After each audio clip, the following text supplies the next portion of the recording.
Hello friends, कैसे हैं आप सभी लोग। आई होप आप सभी बहुत बढ़िया होंगे। मैं के आर सैनी के आर एजुकेशन पे आप सभी का स्वागत करता हूं।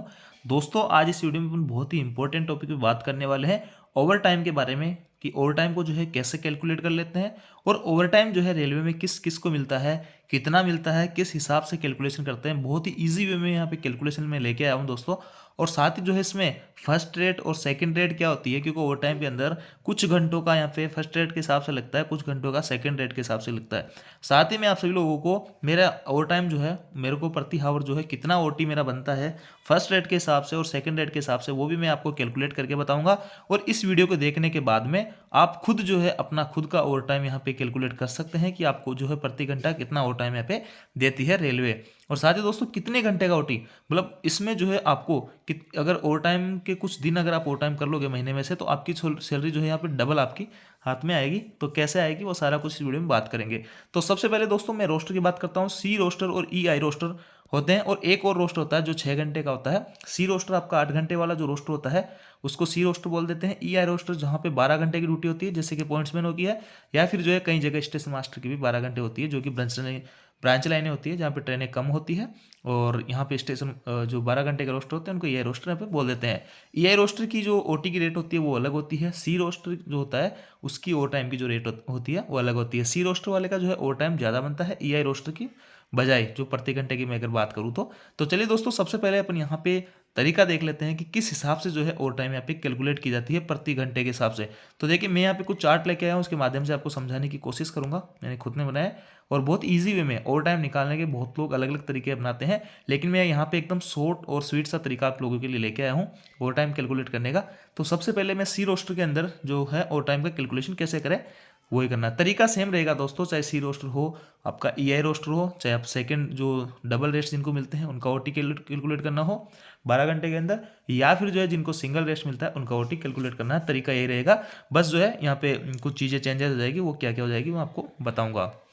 तो देखिए दोस्तों, यहाँ पे सी रोस्टर में जो होता है ओवर टाइम, उसमें फर्स्ट रेट जो लगती है वो शुरू के जो 6 घंटे होते हैं। मान लें कि आपने किसी पीरियड में 20 घंटे आपने ओवर टाइम किया, तो शुरू के जो 6 घंटे होंगे उनकी जो रेट लगेगी वो फर्स्ट रेट रहेगी। और फर्स्ट रेट का जो फॉर्मूला है निकालने का वो है। सेकेंड रेट भी इसी फॉर्मूले से निकालेगी, बस एक छोटा सा करेक्शन अपने को इसमें करना होगा, वो मैं आपको भी बताऊंगा। तो फर्स्ट रेट आपको समझ में आ गई होगी कि फर्स्ट रेट जो है शुरू के जो 6 घंटे होते हैं, 8 घंटे वाले रोस्टर की मैं बात कर रहा हूँ, इसमें 14 दिन का पीरियड होता है।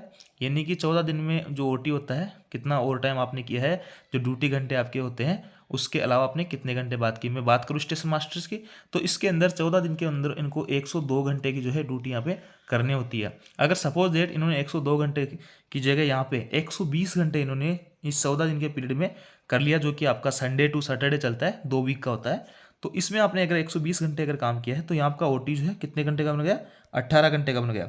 18 घंटे में जो है आपका शुरू का जो 6 घंटे रहेगा वो फर्स्ट रेट से मिलेगा। यानी शुरू का जो 6 घंटे रहेगा, यानी 18 में से 6 गए तो मतलब आपका 6 अलग कर देते हैं और 12 घंटे अलग कर लेते हैं। तो ये जो 6 घंटे हैं शुरू के, इनको फर्स्ट रेट के हिसाब से मिलेंगे, और पीछे के जो 12 घंटे हैं इनको सेकेंड रेट के हिसाब से मिलेंगे। तो फर्स्ट रेट निकालने का फॉर्मूला यह है, आपका बेसिक डीए और टीपीए जो आपको मिलता है सैलरी स्लिप में देख लीजिएगा, सबको मिल जाएगा।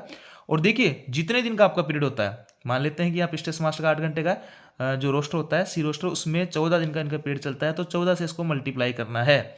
और फिर दोस्तों इसको 1.5 से मल्टीप्लाई कर देना है, और इसमें भाग दे देना है आपको ये 30 इंटू 102, यानी 30 तो आपके पूरे महीने में 30 दिन हो गए, और 102 घंटे का आपका जो है रोस्टर यहाँ पे हो गया। तो सीधी सीधी बात ये आ गई। देखिए, ये basic plus DA plus TPA आपकी सैलरी मानी जाती है पूरे महीने की। इसमें अपन 30 का भाग देते हैं तो ये आ जाती है आपकी एक दिन की सैलरी। इसको 14 से मल्टीप्लाई करते हैं तो आपकी ये पूरे पीरियड की आपकी सैलरी आ जाती है, 14 दिन का पूरा पेमेंट आ जाता है। और इसमें 14 दिन की जो पेमेंट हो गया पूरा पेमेंट, इसमें आपने कितने घंटे काम किए करने होते हैं, 102 घंटे, तो 102 घंटे का आपने इसमें भाग लगा दिया, तो यहाँ से आपका जो प्रति घंटे का पेमेंट बनेगा वो आ जाएगा। अब जो दोस्तों फर्स्ट रेट के अंदर होता क्या है, आपका प्रति घंटे का जो पेमेंट होता है उससे 1.5 गुना पेमेंट आपको ओटी के रूप में दिया जाता है, तो इसको 1.5 से मल्टीप्लाई कर दिया जाता है। तो ये चीज़ आपको यहाँ पे क्लियर हो गई होगी। मैं दोबारा से फिर से क्लियर कर देता हूं दोस्तों, सबके यही सेम चीज़ें रहने वाली है। बस आपका जो ओटी का जो पीरियड रहता है उसके घंटे यहाँ पे चेंज हो जाएंगे, आपके कितने घंटे का पीरियड है वो यहाँ पे चेंज हो जाएगा, बाकी सारी चीज़ें सेम टू सेम रहेगी। Basic plus DA plus TPA रहेगा, ये चीज़ें रहेगी। मैं फिर से आपको समझा देता हूँ, ये आपकी पूरे महीने की सैलरी होती है, इसमें 30 का भाग लगाएंगे तो आपकी एक दिन की सैलरी आ जाएगी।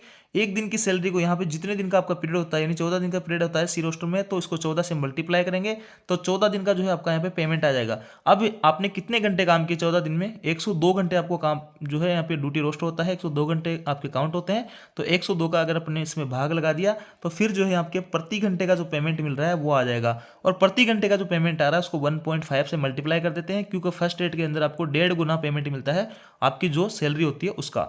ये चीज़ आपको क्लियर हो गई होगी। अब देखिए दोस्तों सेकंड रेट में क्या होता है, सिंपल सी बात है, यहाँ पे जो 1.5 गुना मिल रहा है वो वहाँ पे डबल हो जाएगा। यानी आपका जो सी रोस्टर है, इसी की बात करूँ मैं, और सेकंड रेट जो मिलती है जैसा मैंने आपको बताया, शुरू के 6 घंटे के अलावा जितने भी घंटे आपके बचे हैं उस पर्टिकुलर पीरियड में, उसको आपको सेकंड रेट के हिसाब से मिलेंगे।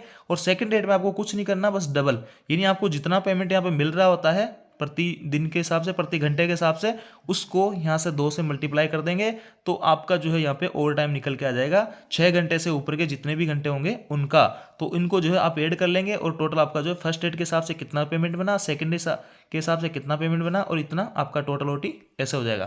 तो ये हो गई आपकी ओटी की कैलकुलेशन। तो देख लीजिए आपको ये चीज़ें समझ में आ गई होगी। इसके बाद में दोस्तों मैं आपको बता देता हूँ, आगे चल के बताता हूँ मैं आपको ईआई रोस्टर में कैसे काउंट करते हैं। देखिए ईआई रोस्टर 2 टाइप के होते हैं, जिसमें 5 डे वीक होता है जिसमें 2 रेस्ट मिलते हैं, और एक होता है 6 डे वीक जिसमें सिंगल रेस्ट होता है। दोनों की जो है ओटी के जो हावर्स होंगे वो अलग अलग हो जाएंगे, रेट भी इनकी अलग अलग हो जाएगी। देखिए ओटी कैसे कैलकुलेट करें ईआई रोस्टर 12 घंटे वाले में। फर्स्ट रेट देखिए जहाँ पे 5 डे वीक होता है, यानी 2 रेस्ट जिन लोगों को मिलता है उनकी फर्स्ट रेट 15 घंटे तक रहती है। यानी कि 15 घंटे तक अगर आपको ओवर टाइम बनता है तो आपको फर्स्ट रेट के हिसाब से लगेगा, और 15 घंटे से ऊपर अगर आपके घंटे हैं तो आपको जो सेकंड रेट के हिसाब से आपको ओवर टाइम यहाँ पे देखने को मिलेगा। तो तरीका वही है, same to same, basic plus DA plus TPA, आपका पूरा महीने का पेमेंट, इसमें 30 का भाग लगाया तो आपके पास में एक दिन का पेमेंट यहाँ पे निकल के आ जाता है। और आपका क्योंकि इसमें ये रोस्टर में 7 दिन का पीरियड होता है पॉइंट्समैन वगैरह का, तो 7 से मल्टीप्लाई करेंगे तो 7 दिन का आपका पेमेंट आ जाएगा जो भी बनेगा। और उसमें 7 दिन में आपने 12 पंजे 60 यानी 12 घंटे आपने काम करते हो, तो 12 से 5 से मल्टीप्लाई किया तो 12 पंजे 60 यानी 60 घंटे आपकी जो है ड्यूटी रोस्टर यहाँ पे हो जाती है। तो 60 का भाग लगाएंगे, प्रति घंटे का आपका पेमेंट आएगा, उससे 1.5 से जो है मल्टीप्लाई कर देंगे, ये आपका 1 घंटे का ओवर टाइम की रेट आ गई। 15 घंटे शुरू के हैं तो उसको फर्स्ट रेट इस रेट से मिलेगा, और 15 घंटे से ऊपर अगर है इसमें 5 डे वीक वाले में, 5 डे वीक वाले में 15 घंटे से ऊपर है तो उनको सेकंड रेट के हिसाब से मिलेगा। और सेकंड रेट में आपको बस यहाँ पे 2 कर देना है और कुछ भी नहीं करना है। इसके आगे देख लीजिए जो आपका 5 डे में देखिए यहाँ 2 कर दिया। अब देखिए 6 डे जिसमें वीक होता है उसमें सिंपल सा क्या करना होता है, उसमें 72 घंटे इनको ड्यूटी करनी होती है, 7 दिन का इनका पीरियड होता है। और इसमें जो फर्स्ट रेट लगती है वो शुरू के 9 घंटे लगती है, 9 घंटे के बाद में जो भी होंगे वहाँ पे आपकी सेकंड रेट रहेगी, और सेकंड रेट का वही है 1.5 की जगह अपने यहाँ पे 2 हो जाएगा। अब दोस्तों मैं जो है आपको मेरी पेमेंट यहाँ पे दिखा देता हूँ कि मेरा जो है फर्स्ट रेट के हिसाब से कितना ओवर टाइम यहाँ पे बनता है। तो देखिए यहाँ मेरा basic plus DA plus TP का मैंने ऐड किया तो 62,634 बना, उसको 30 से डिवाइड किया, वही सारा कुछ जो फॉर्मूला अपनाया तो 429 रुपये मेरी फर्स्ट रेट यहाँ निकल के आई है। यानी शुरू के 6 घंटे अगर मैं ओटी करता हूँ तो शुरू के 6 घंटे मेरे को इस रेट से मिलेंगे, और अगर 6 घंटे से ज़्यादा मेरा ओवर टाइम है तो फिर अगले जो 6 घंटे के बाद में जितने भी घंटे बचे हैं वो जो है मेरे को सेकंड रेट के हिसाब से मिलेंगे।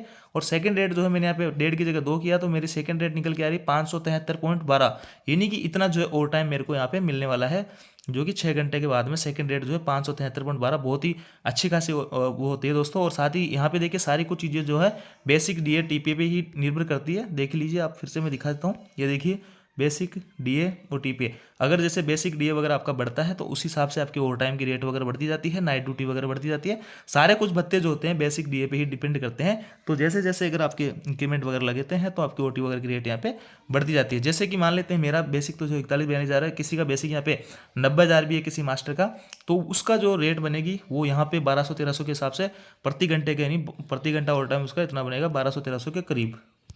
दोस्तों इस वीडियो में मैंने आपको ओटी को कैलकुलेट कैसे करते हैं वो बताया, कैसे आपकी पेमेंट यहाँ पे बनती है, ओवर टाइम कितना बनता है प्रति घंटे के हिसाब से वो बताया।